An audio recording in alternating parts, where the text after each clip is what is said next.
Hey, Viola Rules here. Welcome back to Phoenix Wright Ace Attorney.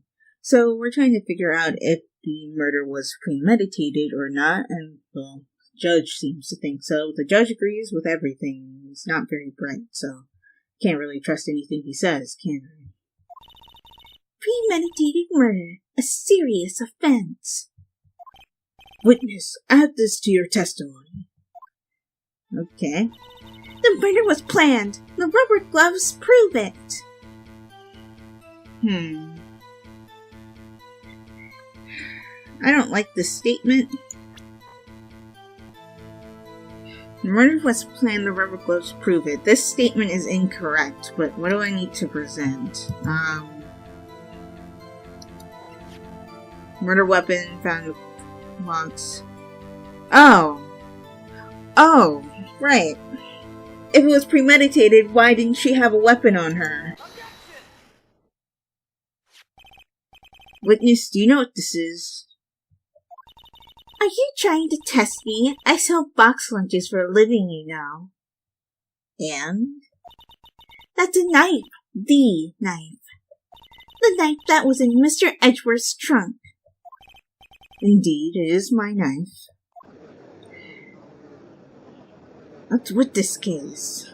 The bloody murder weapon, a red car, all belonging to the prosecutor there? The defendant is the chief prosecutor for the district, right?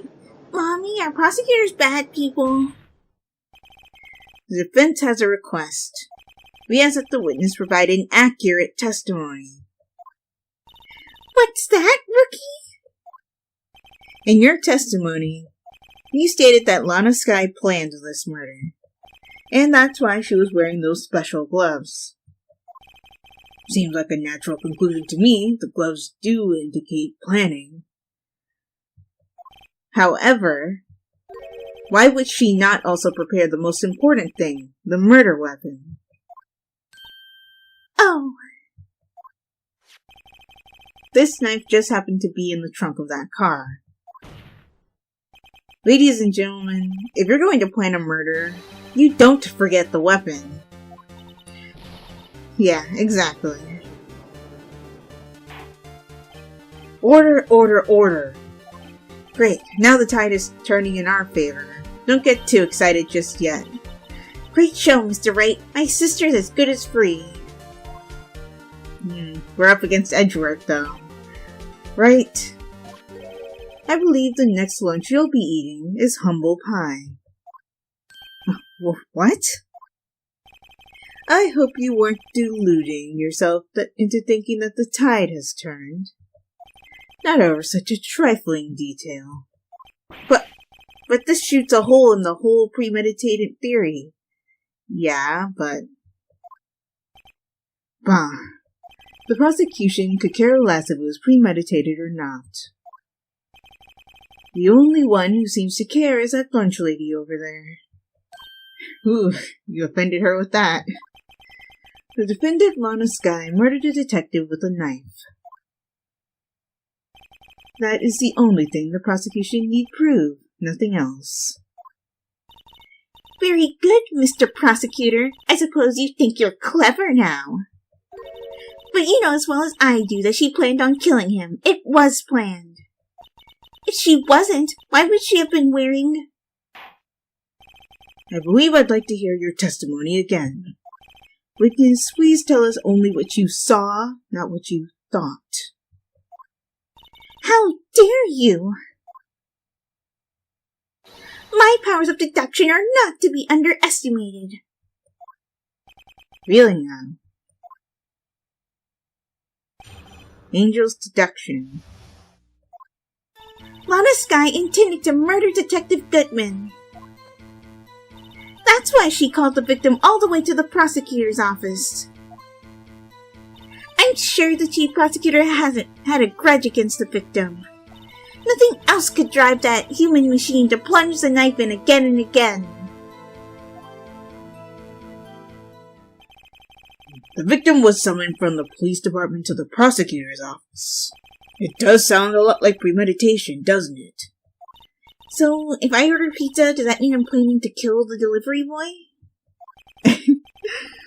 In any case, the defense may now cross-examine the witness. With pleasure, because I saw that there was an incorrect statement in something she said. The final statement she made. Oh god, okay. Apparently she only said 4 things. Okay, I didn't realize that.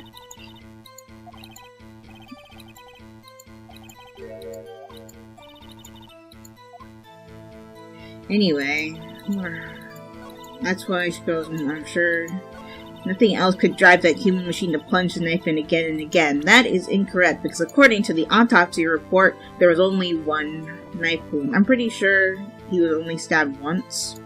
Actually, wait, is that the right thing to present? Yeah, I'm pretty sure. Sure it is.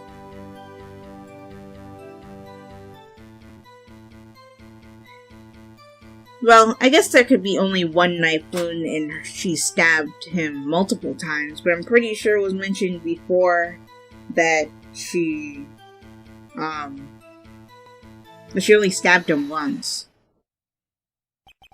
You say she stabbed him again and again, but you couldn't have witnessed that. Are you testing me? Then I'll test you.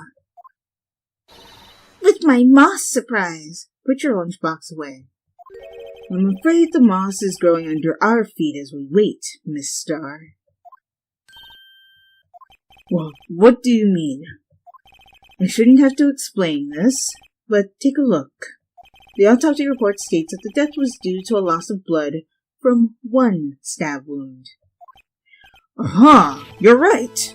Good show, Mr. Edgeworth. That was the point we were gonna make, but thanks for stealing the spotlight, Edgeworth.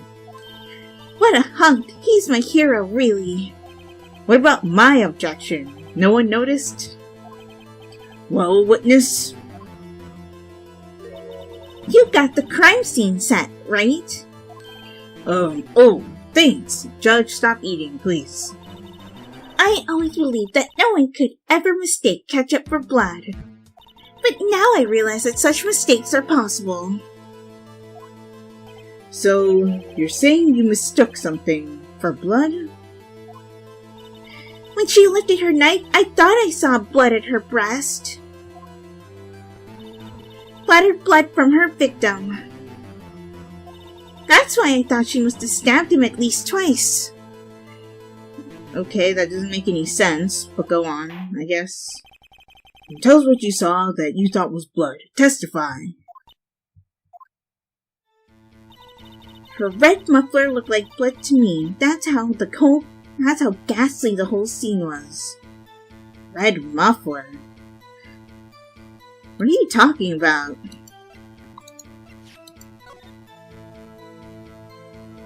She's not wearing a muffler in the photo you took. And we didn't find anything, red muffler, or whatever that is, I guess. The witness is clearly not suited for detective work. Sorry I didn't read what Phoenix said because I was talking. What? The suspect was not wearing a scarf or muffler or any of the kind when she stabbed the victim. Okay, a muffler is a scarf. Okay. And you've proved it yourself with this photograph. Huh? But that can't be! Only a true professional could be so clueless. I'm sure you'll make a good lunch lady, have no fear. Harsh words, but good. In the end, Mr. Edgeworth prevails. What was my objection? Chopped liver? But it was there! A scarf! No, not that, but something red! Really!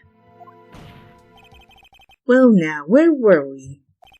The witness has given us an entertaining interlude, but now back to business. What? Very well, witness, continue your testimony. You saw the crime and apprehended the suspect. Tell us about that. Oh, Angel's really upset now. Very well. I do remember some things accurately, at least. Ultimately, we couldn't shake the most important part of her testimony. Most important part? The part where your sister stabs the victim. His next testimony might just be the moment of truth. Apprehending the suspect. After the murder, the suspect attempted to run behind a partition off to her side. I quickly caught her, explaining her rights to her, and arrested her on the spot. Ah, yes, when I arrested her, she mentioned the muffler. That's what had me confused in my earlier testimony. The chief prosecutor made to escape, but against Angel Star, resistance is futile. Futile women. You're quite determined about the scarf, aren't you? I strike like a snake and bite like a cobra. What? Okay. That's me, Angel Star. That wasn't a very good metaphor. First off, a cobra is a kind of snake. But yeah, that's what I was gonna say. Don't bother me with details unless you want to get bitten. No thanks. Note to self, Attorney Wright gets bitten by snake. The chief prosecutor tried to resist, but her efforts were in vain. She knocked my hands aside, kicked over an oil drum. An oil drum? Hard to imagine. Oh, she's beautiful but deadly. A predator, this one. A leopard woman. Rah! Very well, Mr. Wright. Your cross-examination, if you will. Okay. Jeez. The angel sure does like to talk a lot, doesn't she? Where the suspect tended to run behind a partition off to her side, talking about the water tank that we examined earlier. Quickly caught her, explained her rights to her, and arrested her on the spot. Press this. You say quickly. Were you close to the suspect? As I just said, I was only 30 feet away from her the whole time. Maybe I should press her for more details? No, press her. I'd like to see this on the floor plans, just to be safe. The Lunchland car was... She was a visitor, thus she was parked in B block. So, you witnessed the murder from here? That would make it about 30 feet from the car, yes. Is that correct, Miss Starr? Yes, that's right. But there was a chain link fence in front of you. I went over it, of course. Amazing! The Kava Queen Lunch Lady athlete indeed. It would have taken her a little time to climb over the fence. So she couldn't have gotten to my sister that fast. Yeah, that fence was about 9 feet high, too. How come Miss Sky didn't get away? That's a good question. When I arrested her, she mentioned the muffler. Press this. She mentioned the muffler? What exactly did she say? If I remember exactly, I would have told you in my testimony. Cheeky. Anyway, all I heard her say was the word muffler. Just that one word? So, what you heard wasn't the suspect talking to you, but to someone else? Yes, the chief prosecutor was talking on her phone. Her phone? You mean this cell phone? Ask further. By phone, do you mean this cell phone discovered at the crime scene? Yes, ultimately. Ultimately? My memory. It's like a salmon heading upstream, you see. Does that mean you have a good memory or a bad memory? I don't know what that means. No, the court doesn't see, Miss Starr. The chief prosecutor first attempted to use the phone hanging on the wall. On the wall? That's right. Near the car, there was an emergency phone on the wall. Apparently, it was out of order. And so she used her cell phone? Indeed, the emergency phone was out of order that day. Good witnessing, witness. Good witnessing? Whatever happened to good testifying? You should, of course, add this to your testimony. The things I do to please this rookie defense attorney. Cell phone updated. Okay, great. She gave up trying to use the phone on the wall and just used her cell phone. That doesn't add up because we found her cell phone near the car. Let's see. One word muffler was heard during a car made to Emma at 5:18.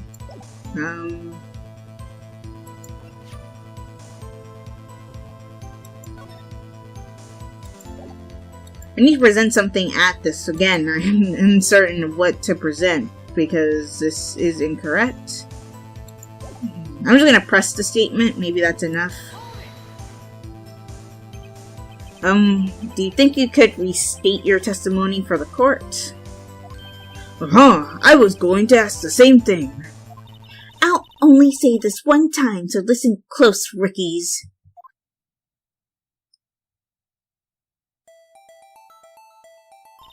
The chief prosecutor stabbed the victim and ran behind the partition. Then she picked up the emergency phone on the wall, but it was out of order. So she pulled her own cell phone out of her pocket. And during that time, you climbed over the chain link fence. Then, when I boldly grabbed her arm, the chief prosecutor hung up her phone. And you saw her doing this? What is it, Mr. Wright? Oh. Wait. If she was behind the partition, how did you see that?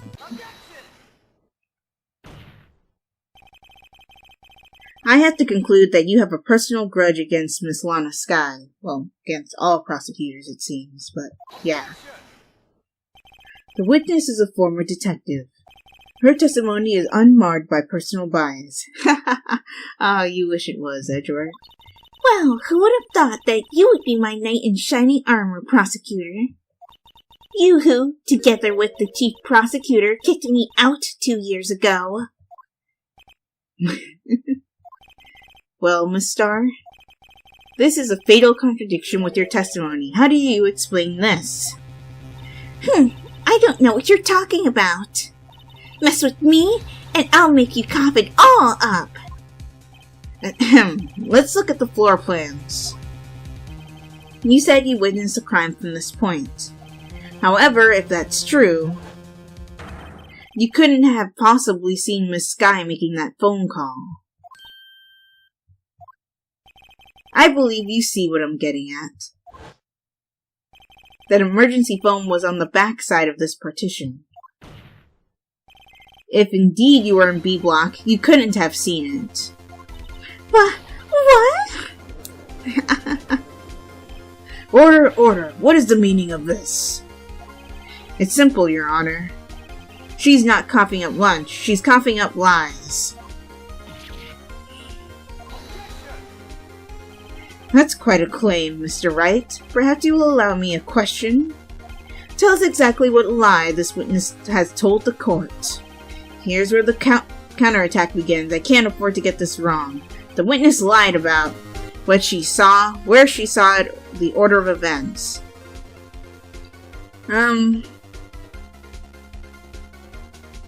I think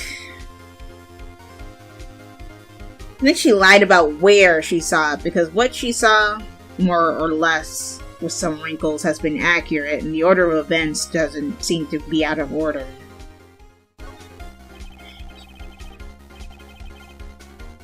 She tried to use the emergency phone, but it was out of order. What is significant about that fact? Nothing. It would be pointless for her to lie about it. Pointless to lie? I see. The witness did actually see Miss Skye using the emergency phone. In other words, Miss Starr witnessed the crime from a different location. A different location? Now that's a pointless lie if I ever heard one. Before you call my lie pointless, at least let me tell it. Let me ask a question to our clever wordsmith, Mr. Wright. Clever wordsmith. Just where was the witness when she saw the crime? All the testimonies we heard up until now points in one direction. The place from where Miss Star witnessed this crime was here. It was the security room, because remember we said it was above everything, so you'd be able to see the whole lot? This is the only place where she could have been. The security guard room? Indeed, the security room is in the underground parking lot is well positioned. It is built on the second level, so you can see the entire lot. She would have been able to see the emergency phone from there. But why there? There are many other places where she could have seen the phone. Not in this case, Your Honor. The witness, not being part of the prosecutor's office, couldn't park in A block. The only place where she could have seen the crime and the back of the partition is here. I remember in your testimony you said you brought a lunch to your boyfriend in the security guard room, yes?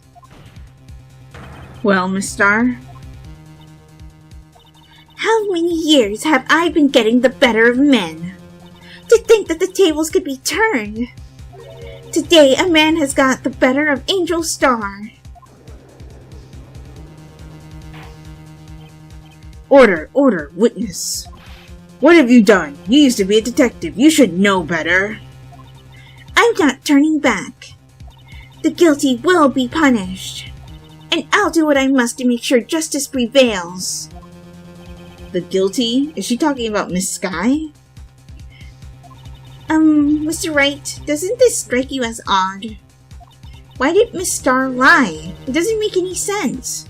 Because she has a grudge against Lana Sky and wanted to get her, locked up. Huh? She could have just said she saw the crime from the security guard station. It wouldn't change anything. Exactly. This photograph tells all. It was the defendant who stabbed the victim. That truth still stands. It still stands? I disagree, Mr. Edgeworth. What? If a witness is found to be lying, they're guilty of perjury. She knows this. She wouldn't risk that without a good reason. So tell us what her reason was, Mr. Wright. Yeah, we don't know that part yet. Huh? Me? Who else? Mr. Wright, let's review what we know. Miss Star witnessed the crime from the security guard station. But she lied and said she saw it from B block. And it must make a vital difference, but what? What would change? The angle of the view to the crime, the distance to the crime, the difference in lighting.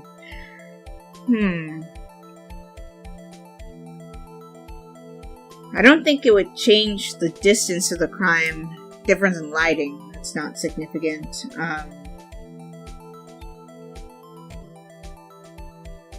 Angle of the view to the crime, maybe?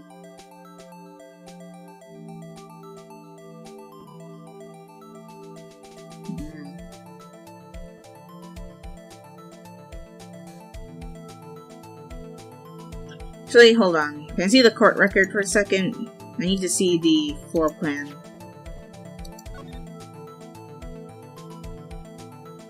Oh, it wouldn't actually change the distance because she's closer if she was at the security room. Okay. Yeah, distance to the crime. It changes the distance between her and the scene of the crime. My condolences, Mr. Wright, but one look at the floor plans and it's quite clear. The distance between the scene of the crime and the guard station is 30 feet. I don't see how that would change what she could see. What she saw is not in question here. What matters is the time it would take her to reach the scene of the crime. Yeah, exactly. Miss Star, you witnessed the crime from the security guard station. Now, how long did it take you to go from there to the scene of the crime where you arrested Miss Sky? Well, witness? You. Yes? You ordered the squid wheels, right? No. The quality of my lunches has gone from low to inedible. I was bringing a PB&J lunch with fresh boysenberry jam to my boyfriend. Boysenberry for the boyfriend. He wasn't in the station, so I waited. I witnessed the crime from the glass-walled station. And before I knew what I was doing, I found myself running toward the scene. But the door was locked. I couldn't open it. Oh my gosh, you had to go all the way around? That's why I had to go through the visitors' parking lot in B block. That's quite a detour. It probably took me at least 5 minutes to get to the scene of the crime. About 5 minutes? This changes things considerably. But it was that woman over there in the defendant's chair who stabbed him. I know it. I have photographic evidence. I swear it. I swear it on my finest plastic spork. You have a point, and the spork is a wonderful invention.